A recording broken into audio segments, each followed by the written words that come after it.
Hello dear students, as usual I am Navneel God from Tagore School Parbatsar and we are studying our knowledge hub book. It means GK book of class 5th in this video. इस video में हम लोग अपनी 5th class की GK book को study कर रहे हैं एंड एज यू नो जैसा कि आप जानते हैं we have completed our 8th lesson in our previous video. पिछले वीडियो में हम लोग अपना 8th लेसन कंप्लीट कर चुके हैं and it is 9th lesson which we have to start today. 9th lesson आज हमें स्टार्ट करना है and it is the 9th lesson of this book. ये इस बुक का 9th लेसन है which name is fairs and festivals, जिसका नाम है फेयर्स यानी मेले एंड फेस्टिवल्स यानी और उत्सव या त्योहार. मेले और त्योहार ये इस लेसन का नेम है. Lesson number 9. Let's start the lesson. आइए शुरू करते हैं लेसन को. India is a land, Bharat है एक धरती ऑफ फेयर्स एंड फेस्टिवल्स, मेलों और त्योहारों की. भारत एक मेलों और त्योहारों की धरती है. India is a land of fairs and festivals. Virtually means होता है वास्तव में. वर्चुअली यानी वास्तव में. सेलिब्रेटिंग यानी मनाते हुए. Each day of the year, वर्ष का प्रत्येक दिन वास्तव में यहां पर मनाया जाता है. वर्ष का प्रत्येक दिन यानी कहते हैं कि भारत में इतने त्योहार हैं, इतने फेस्टिवल्स हैं, तो कई बार तो एक दिन में 2 फेस्टिवल होते हैं. तो यहां पर इंडिया में लगभग हर दिन को सेलिब्रेट किया जाता है, मनाया जाता है. यहां पर आप फिर से मैं इस सेंटेंस को रीड करने जा रहा हूं. वर्चुअली यानी वास्तव में. सेलिब्रेटिंग यानी मनाते हुए. ईच डे यानी प्रत्येक दिन. ऑफ द ईयर वर्ष का. वास्तव में वर्ष का प्रत्येक दिन मनाते हुए यानी मनाते हैं. इसका जो सेंस है वो यह है कि वास्तव में यहां पर इंडिया में, भारत में वर्ष का प्रत्येक दिन हम सेलिब्रेट करते हैं. There are more festivals. There are यानी यहां पर देयर का प्रयोग फेस्टिवल्स की प्रेजेंस के लिए किया गया है, इसलिए देयर का कोई अपने आप में कोई मीनिंग नहीं है. आर यानी है. मोर फेस्टिवल्स यानी ज्यादा त्योहार हैं. ज्यादा, मोर मीन्स ज्यादा, फेस्टिवल्स मीन्स त्योहार, आर यानी है. ज्यादा त्योहार हैं.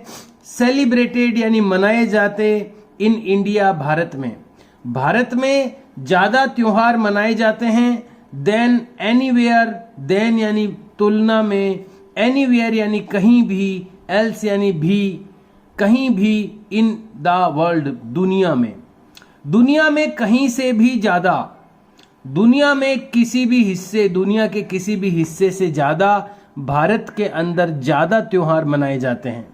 यहां पर इसका जो सेंस है वो यही है कि दुनिया के किसी भी हिस्से से अगर अपन तुलना करें अपने देश की, अपने भारत की, तो यहां पर इंडिया में, भारत में ज्यादा त्योहार मनाए जाते हैं. Let's know. आइए जाने about some popular fairs. About यानी बारे में. सम यानी कुछ. पॉपुलर यानी प्रसिद्ध, लोकप्रिय. फेयर्स यानी मेलों के. आइए जाने कुछ प्रसिद्ध या लोकप्रिय मेलों के बारे में. एंड फेस्टिवल्स और त्योहारों के बारे में. ऑफ इंडिया भारत के. आइए भारत के कुछ लोकप्रिय त्योहारों और उत्सवों के बारे में, लोकप्रिय मेलों और त्योहारों के बारे में जानें. यहां पर इस लेसन में कुछ प्रसिद्ध या जो लोकप्रिय हैं, जो लोगों को पसंद है, ऐसे कुछ फेयर्स यानी मेले और कुछ फेस्टिवल्स के बारे में बताया जाएगा जो कि हमें रीड करना है, अंडरस्टैंड करना है. सबसे पहला जो यहां पर बताया गया है वो है कुंभ के बारे में. आपने कुंभ का मेले का नाम सुना होगा. देखिए ये एक फोटो दे रखी है कुंभ की. आप इसको ध्यान से देखेंगे तो ये जो आपको डॉट डॉट डॉट डॉट दिखाई दे रहे हैं, ये डॉट डॉट नहीं है बल्कि लोगों के सिर हैं. ये कुंभ के मेले में लाखों करोड़ों, लाखों नहीं बल्कि करोड़ों लोग आते हैं। पूरे भारत के कोने कोने से जितने भी संत, तपस्वी, ऋषि, मुनि, वो सारे इकट्ठे होते हैं कुंभ के मेले में। और जो लोग हैं वो भी कुंभ के मेले में आते हैं। दुनिया भर से भी, अनेक देशों से भी लोग कुंभ के मेले में आते हैं। तो ये कुंभ का मेला है जो कि बहुत ही विराट होता है, बहुत ही लार्ज स्केल पर होता है, जिसमें करोड़ों लोग गंगा का स्नान करते हैं। तो ये इतनी बड़ी क्वांटिटी में होता है कि शायद दुनिया में सबसे ज़्यादा जो गैदरिंग अगर कहीं पर होती है तो वो कुंभ के मेले में होती है।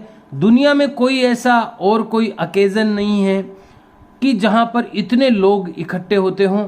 और ये एक ऐसा इवेंट है, एक ऐसा ये घटना है, ये कुंभ का मेला, जहाँ पर किसी को भी निमंत्रित नहीं किया जाता है।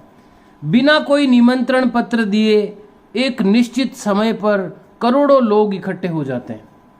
तो यहाँ पर कोई किसी को बताता नहीं है कि कुंभ के मेले में आपको आना है, या कोई टेम्पू नहीं घुमाया जाता है। जैसे अपने यहाँ तो टेम्पू घूमता है, पर्वतसर में कोई मेला होता है तो नगर पालिका का टेम्पू घूमता है कि फलां दिन शाम को ये फलां मेला आयोजित किया जाएगा। लेकिन यहाँ तो पूरे देश के अंदर से लोग आते हैं, और ऐसे ऐसे लोग आते हैं जो कभी शायद अपने सोशल एनवायरनमेंट में आते ही नहीं है। वो किसी पहाड़ पर तपस्या कर रहा है, कोई कहीं पर तपस्या कर रहा है, वो केवल कुंभ के मेले में आते हैं। ऐसे लोग भी आते हैं वहाँ पर, तरह तरह के ऋषि, मुनि, संत, तपस्वी वहाँ देखने को मिलते हैं। तो ये कुंभ का मेला होता है। तो यहाँ पर हम लोग इसी को स्टडी कर रहे हैं। कुंभ ये मेले का नाम है।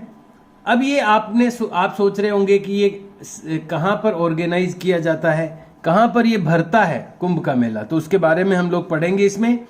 Kumbh is one of the largest fairs of India. जो कुंभ है वो लार्जेस्ट यानी सबसे बड़ा, फेयर्स यानी मेले, सबसे बड़े मेले ऑफ इंडिया यानी भारत के सबसे बड़े मेलों में से वन ऑफ द यानी एक है। भारत के सबसे बड़े मेलों में से ये एक है। बड़े मेलों में से एक क्या है? ये सबसे बड़ा ही मेला है। ये सबसे बड़ी गैदरिंग का एक ओकेजन है जहां पर करोड़ों लोग इकट्ठे होते हैं। एक ही समय में करोड़ों लोग स्नान करते हैं। तो ये सबसे बड़ा मेला अगर कोई है तो वो कुंभ का मेला है। Kumbh is one of the largest fairs. ये सबसे बड़े मेलों में से एक है ऑफ इंडिया, भारत के। इट इज हेल्ड, ये भरता है, हेल्ड यानी भरना। इट इज हेल्ड, ये आयोजित किया जाता है या भरता है आफ्टर एवरी 4 years, हर 4 साल के बाद। ये हर साल नहीं भरता है, ये मेला 4 साल से भरता है। After every 4 years, it is held after every 4 years, ये हर 4 साल के बाद में आयोजित होता है in the holy city of. अब देखो 4 साल से मेला आयोजित होता है, लेकिन एक जगह पे नहीं होता है। ये 4 शहर हैं। एक का नाम है हरिद्वार, एक का नाम है प्रयागराज, एक है उज्जैन और एक है नासिक। इन 4 स्थानों पर कुंभ का मेला भरता है बारी बारी से। उसका नंबर है फिक्स, उस नंबर से कभी एक किसी स्थान, इन चारों में से बस इन चारों में क्रम से भरता है। कभी हरिद्वार में हो गया, कभी मतलब फिक्स, उसका फिक्स कोई ऑर्डर बना हुआ है। तो एक बार हरिद्वार में हो गया, फिर प्रयागराज में हो गया अगली बार, फिर अगली बार उज्जैन में हो गया, फिर नासिक में हो गया, फिर वापस हरिद्वार का नंबर आ गया। ऐसे इन 4 स्थानों पर यह होता है, हरिद्वार, प्रयागराज, उज्जैन और Nashik. These only cities of India, Bharat के यही शहर, दीज होली, सॉरी ओनली नहीं था, होली यानी पवित्र। These Holi cities of India, Bharat के ये पवित्र शहर, सिचुएटेड यानी स्थित है on the banks of river Ganga. ये रिवर गंगा यानी गंगा नदी, जिसको हम गंगा माता कहते हैं, उसके बैंक यानी उसके किनारे पर ये सिचुएटेड है। ये चारों ही जो नगर हैं, ये चारों जो सिटीज हैं, हरिद्वार, प्रयागराज और उज्जैन और नासिक, ये चारों ही जो सिटीज हैं ये गंगा के तट पर बसी हुई है। ये bank on the bank of river Ganga, ये गंगा नदी के बैंक यानी किनारे पर ये सिचुएटेड है चारों, और इन चारों में हर 4 साल के बाद, यानी 4 साल के बाद में एक जगह, फिर 4 साल के बाद दूसरी जगह, फिर 4 साल के बाद में तीसरी जगह, और फिर 4 साल के बाद चौथी जगह, और जब 12 साल पूरे हो जाते हैं, हर 12 साल से महाकुंभ भी होता है एक। ये तो होते हैं कुंभ, और एक होता है महाकुंभ, वहाँ पर वो 12 साल से लगता है इन्हीं स्थानों में से, और उसका भी एक क्रम तय है, और वहाँ पर तो और ज़्यादा संख्या में लोग एकत्रित होते हैं। तो ये सबसे पहला अपना फेयर यानी मेला है, कुंभ का मेला। दूसरा एक फेस्टिवल है, ये मेला नहीं है, ये एक फेस्टिवल है, त्योहार है, जगन्नाथ रथ यात्रा। जगन्नाथ रथ यात्रा देख रहे हैं आप, देखिए इसमें भी देखो ये छोटे छोटे जो दिख रहे हैं ना, ये सब लोग हैं, इसमें भी हजारों लोग शामिल होते हैं, शायद लाखों लोग शामिल होते हैं।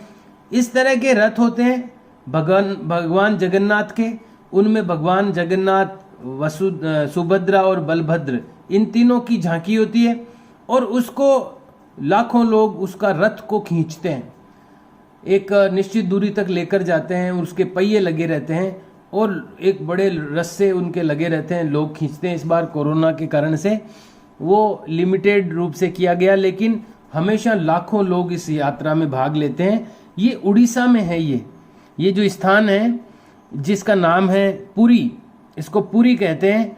पूरा नाम है इसका जगन्नाथपुरी, क्योंकि भगवान जगन्नाथ का मंदिर है वहां पर, बहुत प्रसिद्ध, जो अपने 4 धाम कहलाते हैं, उसमें से एक धाम है जगन्नाथपुरी, जो कि अपने ईस्ट में है। उड़ीसा एक स्टेट है इंडिया का, उड़ीसा स्टेट में ये जगन्नाथपुरी है, जो कि 4 धामों में से एक धाम भी है। तो ये जो दूसरा फेस्टिवल है वो है पुरी यात्रा, पुरी रथ यात्रा। पुरी की रथ यात्रा, पुरी स्थान का नाम है जिसका पूरा नाम है जगन्नाथपुरी, और वहां की रथ यात्रा है। ये इज ऑर्गेनाइज्ड, ये ऑर्गेनाइज की जाती है यानी आयोजित की जाती है एवरी ईयर, हर साल इसको आयोजित किया जाता है इन पुरी उड़ीसा। उड़ीसा में जो पुरी स्थान है वहां पर इसको हर साल ऑर्गेनाइज किया जाता है। थाउजेंड्स ऑफ पीपुल, हजारों लोग, हजारों नहीं बल्कि लाखों, 1 लाख से तो ज्यादा लोग इकट्ठे होते होंगे। यहां पर हजारों लिखा हुआ है, यानी कई हजार पीपल, यानी लोग, from all across the country, यानी फ्रॉम यानी से, ऑल अक्रॉस द कंट्री यानी ऑल यानी पूरे, देश भर से, अक्रॉस यानी भर, ऑल अक्रॉस द कंट्री यानी पूरे देश भर से, हजारों लोग पूरे देश भर से पार्टिसिपेट यानी भाग लेते हैं इन दिस यात्रा, इस यात्रा में। दिस यात्रा, ये जो यात्रा है, इज ऑर्गेनाइज्ड, ये आयोजित की जाती है इन द ऑनर ऑफ, सम्मान में, ऑनर यानी सम्मान में, किसके सम्मान में ये यात्रा आयोजित की जाती है? ऑफ लॉर्ड जगन्नाथ, भगवान जगन्नाथ के सम्मान में, उनके ऑनर में ये यात्रा ऑर्गेनाइज की जाती है, जिसका नाम है जगन्नाथ रथ यात्रा। और ये उड़ीसा जो है ईस्ट में, जो इंडिया के ईस्ट डायरेक्शन में है, वहाँ पर उड़ीसा एक स्टेट है, वहाँ पर ये पूरी स्थान है, वहाँ पर ये आयोजित की जाती है। अगला जो फेस्टिवल है, त्योहार है, वो है पोंगल। पोंगल का नाम आपने सुना होगा। ये मेनली, हालांकि ये कई साउथ इंडिया जो है अपना, दक्षिणी जो भारत है, नीचे का हिस्सा जो है भारत का, वहाँ कुछ राज्यों में ये मनाया जाता है, लेकिन मेनली ये जो है वो मनाया जाता है तमिलनाडु, तमिलनाडु राज्य में ये मेनली मनाया जाता है। Pongal, Pongal is a harvest festival. देखो, हार्वेस्ट का मतलब है फसल कटने पर मनाया जाने वाला त्योहार। देखिए, अपने यहाँ पर भी फसल कटने पर त्योहार मनाए जाते हैं, राजस्थान में भी। अपने जब दीपावली पे गेहूं की फसल कटती है तो अपन दीपावली मनाते हैं। अभी बाजरा और ये जो अभी बोया हुआ है, ये अभी जो बरसात की सीजन है, ये जब फसल कटेगी, सॉरी मैंने उल्टा बता दिया, अभी जो ये बरसात की फसल बोई हुई है, बाजरा, मूंग, मोट, ये जब कटेंगे तब उसके बाद में दीपावली मनाई जाएगी। और बाद में जो सर्दी की फसल बोई जाएगी, जब सर्दी की फसल में जो गेहूं है, चना है, सरसों है, ये जब फसलें बोई जाएगी और ये जब कटेगी तो मार्च के लगभग तब होली आ जाएगी। तो इस तरह अपने भी फसल कटाई पर त्योहार मनाए जाते हैं। ऐसे ही एक त्योहार है पोंगल, जो कि एक हार्वेस्ट फेस्टिवल है। हार्वेस्ट फेस्टिवल का मतलब है जो फसल कटने पर मनाया जाता है, जो फेस्टिवल, जो त्योहार। सेलिब्रेटेड यानी मनाया जाता है, मेनली यानी मुख्य रूप से, इन तमिलनाडु। मेनली यानी मुख्य रूप से ये तमिलनाडु में मनाया जाता है। ये एक हार्वेस्ट फेस्टिवल है on the first day of Tamil month. देखो, जैसे हिंदी का अलग कैलेंडर होता है, इंग्लिश का अलग कैलेंडर होता है, ऐसे ही कुछ राज्यों के या कुछ भाषाओं के, कुछ संस्कृतियों के भी अलग कैलेंडर हैं। तमिलों का अलग कैलेंडर है, उनके महीने भी अलग नाम से है। तो उनका जो पहला महीना आता है तमिल मंथ, तमिलनाडु में जो लोग रहते हैं उनको तमिल कहते हैं। तो तमिल लोगों का जो मंथ है, first month, the first day of Tamil month Thai. उनका जो मंथ है उसमें से एक महीने का नाम है थाई। वो जो थाई का महीना आता है उसका जो फर्स्ट डे होता है उस पर ये ऑर्गेनाइज किया जाता है पोंगल। यहाँ फसल पकने पर, फसल की कटाई पर ये उत्सव मनाया जाता है, मेनली तमिलनाडु में पोंगल। अगला जो फेयर है, अभी अपन ने 2 फेस्टिवल्स के बारे में पढ़ा। पहले हमने कुंभ फेयर के बारे में पढ़ा, सेकंड हम जगन्नाथ रथ यात्रा जो पढ़ी वो एक फेस्टिवल है। ऐसे ही पोंगल भी एक फेस्टिवल है। अब वापस 2 फेयर्स के बारे में हम पढ़ेंगे, मेलों के बारे में पढ़ेंगे। पुष्कर का मेला आपने सुना होगा, और अपने लकीली अपने राजस्थान में ही है पुष्कर, और अपने तो बहुत ही पास में है पुष्कर। तो पुष्कर का मेला भी बड़ा प्रसिद्ध है, बहुत पॉपुलर है, फेमस है। तो वो भी एक कुछ खास मेलों में आता है, और यहाँ पर हम उसके बारे में भी पढ़ेंगे। Pushkar mela is the world's largest animal fair. Pushkar का जो मेला है वो वर्ल्ड्स यानी दुनिया का, संसार का सबसे बड़ा जानवरों का मेला है, पशु मेला। एनिमल फेयर यानी पशु मेला। ये वहां ऐसा नहीं है कि पशु ही आते हैं, केवल इंसान भी जाते हैं वहां पर। पशुओं को लेके तो इंसान ही जाते हैं, अकेले पशु थोड़ी जाते हैं मेले में। तो पशु मेला होने का मतलब है कि वहां पशुओं को बेचा और खरीदा जाता है, वो पशु मेला कहलाता है। ऐसा नहीं है कि पशुओं के मेले में पशु ही जाएंगे, इंसान नहीं जाएंगे, ऐसा नहीं सोचें। Pushkar mela is the world's largest animal fair. Pushkar जो मेला है वो वर्ल्ड्स यानी दुनिया का लार्जेस्ट यानी सबसे बड़ा एनिमल फेयर यानी पशु मेला है। पर्वतसर में भी पशु मेला भरता था, अभी भी है, लेकिन अब बहुत ही छोटा हो गया है वो। लेकिन पुष्कर में अभी भी पशु मेला भरता है। बहुत दूर दूर से लोग आते हैं, विदेशी लोग भी उस मेले को देखने आते हैं, फॉरेन टूरिस्टर। तो ये वर्ल्ड का सबसे बड़ा एनिमल फेयर है, जानवरों का मेला है। इट इज हेल्ड, ये भरता है ऑन ए स्पेशल डे, ये एक खास दिन भरता है, in the month of Kartik. Kartik का जो महीना आता है, जिसको हम लोकल लैंग्वेज में कार्तिक कहते हैं, कार्तिक का महीना। तो कार्तिक का जो महीना आता है, वो जो मंथ ऑफ कार्तिक यानी हिंदी के महीनों में जो कार्तिक का महीना आता है, ईच ईयर, हर एक वर्ष, हर वर्ष ये कार्तिक के महीने में ये जो मेला है वो भरता है। लंबे 10-15 दिनों तक चलता है, और बाद में पूर्णिमा को ये बड़ा मेला लगता है। फाइनल जो फेयर होता है वो पूर्णिमा को, कार्तिक की पूर्णिमा को लगता है।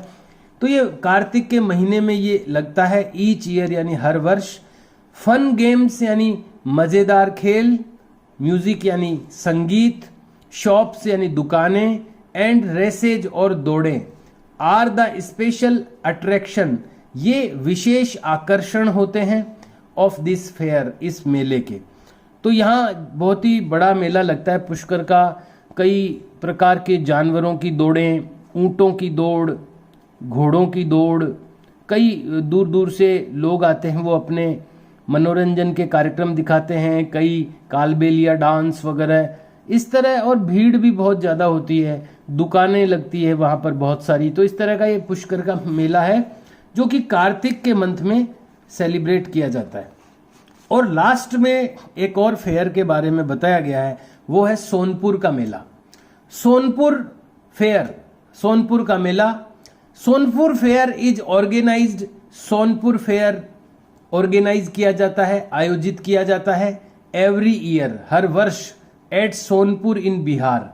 बिहार में एक जगह है सोनपुर, वहां पर यह मेला हर वर्ष ऑर्गेनाइज किया जाता है। It is the largest animal fair in Asia. ये एशिया का सबसे बड़ा एनिमल फेयर है, यानी जानवरों का मेला है। देखो अपन ने अभी ये पढ़ा था पुष्कर का एनिमल फेयर, ये वर्ल्ड का सबसे लार्जेस्ट एनिमल फेयर है, यानी ये पूरी दुनिया का सबसे बड़ा एनिमल फेयर है। और सोनपुर का जो फेयर है वो एशिया का सबसे बड़ा फेयर है। एशिया अपना कॉन्टिनेंट है, महाद्वीप है जिसमें हम रहते हैं। दुनिया में 7 कॉन्टिनेंट्स हैं, उसमें से हमारा जो कॉन्टिनेंट है वो एशिया है। एशिया का सबसे बड़ा मेला है ये सोनपुर का मेला। ये सोनपुर जो है वो बिहार में है। It is the largest animal fair in Asia. ये एशिया का सबसे बड़ा एनिमल फेयर है। Different types of domestic animals, domestic यानी पालतू या घरेलू, डिफरेंट टाइप्स यानी अलग अलग प्रकार के घरेलू जानवर या पालतू जानवर, एंड पेट्स और पालतू। यहां पर डोमेस्टिक एनिमल का मतलब हो गया घरेलू जानवर, एंड पेट्स यानी पालतू। घरेलू जानवर और पालतू आर सोल्ड हियर, यहां पर सोल्ड यानी बेचे जाते हैं। बहुत टाइप के घरेलू और पालतू जानवर यहां पर बेचे जाते हैं। ये एशिया का सबसे बड़ा एनिमल फेयर है। तो यहां पर इस लेसन में हमने कुछ फेयर्स के बारे में और कुछ फेस्टिवल्स के बारे में जाना है। अब यहां पर आपको जो रिटर्न वर्क करना है वो क्या करना है वो मैं आपको बता दूं। और ये जो लेसन है वो इनक्रेडिबल इंडिया टॉपिक के अंतर्गत दिया गया है। इनक्रेडिबल यानी अद्भुत भारत, इंडिया यानी भारत, अद्भुत भारत यानी बहुत ही शानदार भारत। भारत की जो अद्भुत चीजें हैं उनके कारण से इंडिया को इनक्रेडिबल इंडिया कहा जाता है, अद्भुत भारत कहा जाता है। उसी कड़ी में ये कुछ बातें हैं इस देश की कि यहाँ पर ऐसे मेले और त्योहार मनाए जाते हैं। तो यहाँ आपको करना क्या है, अपनी नोटबुक में सबसे पहले आप लेसन का नंबर और उसका नेम मेंशन करें, जैसे आप हमेशा करते हैं। न्यू पेज से स्टार्ट करें, रूलर को यूज करें, रूलर को यूज करें, शार्प पेंसिल यूज करें, और लेसन का नंबर और नेम जहां जिस प्लेस पर हमें मेंशन करना होता है वो आपको पता है। और लाइन ड्रॉ करने के लिए रूलर का यूज करें। और उसके बाद में आपको एक एक मेले का जो डिस्क्रिप्शन दिया हुआ है वो आपको नोट डाउन करना अपनी नोटबुक में। जैसे कुंभ पॉइंट लगा लिया, कुंभ, इसके नीचे अंडरलाइन लगा दिया और डैश लगा करके, और फिर ये पूरा जो भी पैराग्राफ है वो आपको नोट डाउन करना है। फिर उसके बाद 1 लाइन ब्लैंक आपको लीव करते हुए फिर अगला जो पॉइंट है पूरी रथ यात्रा, इसके नीचे अंडरलाइन लगा के डैश लगा के। लेकिन ध्यान रहे कि कुंभ पॉइंट लगा करके आपने डैश लगा दिया तो कुंभ वापस लिखना है आपको, क्योंकि ये इस सेंटेंस का पार्ट भी है। पॉइंट तो अपन इसको बना रहे हैं लेकिन ये इस आगे वाले सेंटेंस का पार्ट भी है, इसलिए एक बार तो अंडरलाइन लगा के डैश लगाना है, फिर इसको रिपीट वापस लिखना पड़ेगा ताकि ये अगला सेंटेंस भी कंप्लीट हो। ऐसा हर एक में करना है।